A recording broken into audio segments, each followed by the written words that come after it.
Hello everyone and welcome to A Slice of My Life. This video is going to be about the Andar Wallets Atlas. Now this is kind of like a follow-up video, so I will consider this as a sponsored video. I just want you guys to know that. So once again, thank you so much to Andar for sponsoring this video, even though technically they did not sponsor this video. A few videos ago was the actual sponsored video where I was sent some stuff by Andar, and this was one of the items in there, and I was supposed to do a review on the Atlas, but because the Atlas is technically meant to be a passport wallet, I didn't give it a review because I wanted to use it first. And so I took this with me overseas to Sydney. You guys know I just returned from Sydney about a couple of weeks ago, and I wanted to share my thoughts about the Atlas now that I've used it in Sydney and I'm back home. This is actually retailing for about $49 US, and it is made in Crazy Horse leather. That's right, Crazy Horse leather, and you can see some scratches here from use. That's because I kind of hold it like that and my rings scratch the edges here, but of course it's easy to take care of, and these marks usually just kind of wear off and disappear over time. But anyway, let's go into the full details of this. You've got good stitching all the way around, and you have a large slot here, and it is reinforced here with this stitching. Also, you have a pull tab, a ribbon pull tab for the main pocket, and the pull tab also features Crazy Horse leather, and it's got some stitches there as well, so it's a very nice touch. And on the flip side, you actually have two credit card sized slots, also with the details and a separator in the middle. Now in the corner here is the Andar logo, on the flip side is the Andar logo in words, just debossed in. I don't know if yours is gonna look like this, but mine has this crease over here, and I think this looks absolutely awesome. I just like details like that in leather, and on the flip side it's actually got these details going all the way around, and I love it. So just to let you guys know, I carried this around with me in Sydney, and I got my passport in there, and personally when I insert my passport, I insert it spine first into the pocket, and that's because I was afraid that I would damage the pages if I pushed it in this way or if it snagged onto the corner. So it's more like a personal preference, but I think it's a lot easier to put in and pull out using the spine. So anyway, once you have the passport in there, to get it out, just pull on the tab and it will come right out. One thing you got to make sure is that you don't have this twisted or tangled, so that it could sit in nicely. Now you don't have to strictly use this as a passport wallet, but this is what it was designed for. So yeah, it's quite cool. So you do this and then bam, like that. It's really simple. Now the next thing I want to talk about is the credit card slots, because they are really no-brainers. I've got a Starbucks card with me, and in general a Starbucks card is about the same size as a credit card, so you can just slot it in there and it sits really snugly. No worries, when you shake it, it's not gonna drop out at all. It's actually quite well made, I gotta be honest, because inside it's really smooth.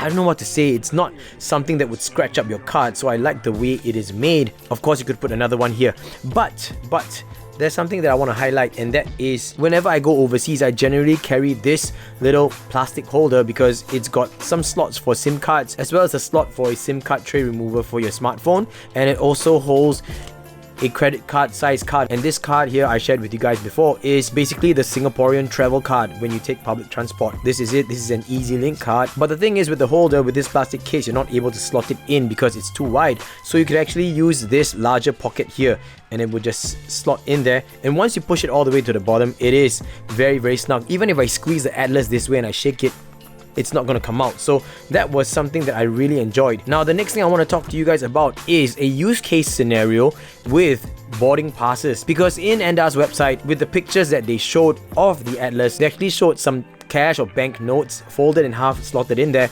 alongside some boarding passes. Now personally, I don't think it's a good idea to put any kind of cash in there, even though you could. In my opinion, I don't like to expose cash just in case. But what I have here are a couple of used old boarding passes. One that was not torn, I don't know how come, but I'm lucky enough to actually have one of these, and one that is torn. Sometimes, you know, before you take the flight, they'll just rip this part off and keep it. So if you have a boarding pass of this size that is being torn, see, you're still not able to fit it in, right? Even though I know that in the picture, in Andar's picture, they actually show a boarding pass seated in there nicely. So it just doesn't work for me, and I don't think it's a smart idea to fold your boarding pass into half. Although if you do so, yes, you could definitely fit it. Now even if I take a boarding pass like this and I fold along the perforated lines, it still would not fit. Look, this is like really just much longer. This boarding pass here is an SQ boarding pass. It's a Singapore Airlines boarding pass, and this one here is from a budget airline. This is a Scoot boarding pass. So I've got two different boarding pass sizes here,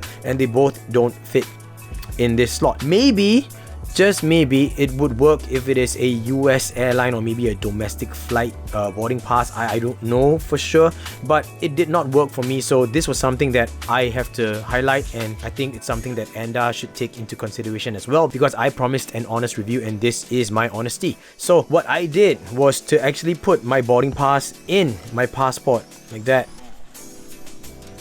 Alright, and then with it folded, I'll just shove it in like that, and this works to a certain extent. Now let me show you what happens. Okay, so I'm gonna push it in all the way and just try my best to squeeze it down, but you'll see the boarding pass being crumpled a little bit, so this is, I guess, a little bit inevitable.